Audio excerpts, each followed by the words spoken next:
Kila mwanachama awe ni nani, awe akona nidhamu, kwa ajili bila nidhamu basi kama chama ambacho kinatawala hatuwezi kuendesha nchi yetu. If we have a dysfunctional party, we cannot have a functional government.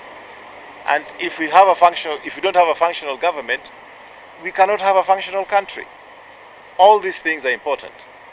Bila nidhamu hatuwezi kuwa na nchi ambacho inaendelea kwa njia nzuri, hatuwezi kuwa na serikali ambayo inaendelea kwa njia nzuri. Lazima tuwe na nidhamu, na rais wetu ni moja, uongozi wa nchi hii ni moja, na kwa hivyo lazima tumuunge kiongozi wetu Rais Uhuru Kenyatta, lazima tumuunge mkono ili afanye ile kazi kubwa ambayo anafanya kwa nchi yetu, sio kusumbuliwa kila wakati na wale ambao wanaenda kwa njia nyingine. We cannot have people going on a different trajectory when the president is very clear on where we should be going. Senator Kenywa will cease being the chairman of the Devolution Committee.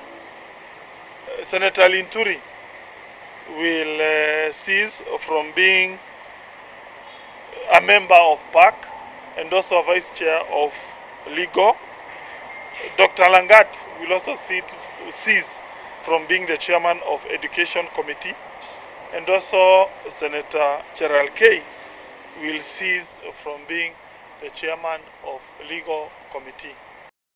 Twagarura maundu maya ni undu wa kunyitirira mutongoria Uhuru Kenyatta niwe mutongoria wa kiama kia Jubilee, nigetha tuensure andu aitu ni marafuata uria president Uhuru aratwira. Ririkanani Uhuru ni arenda guteithia andu maundu megi urimi, maundu megi macani, kahua, maundu megi guthothondekera bara, na angikorwo kwina andu maramucokia thutha bũrũri witũ ndũngĩthiĩ na mbere. Nĩkĩo tuonete senators amwe makoretwo magĩthiĩ mũgaru makaga gwĩka ũrĩa arauga ũmũthĩ twamagarũrania.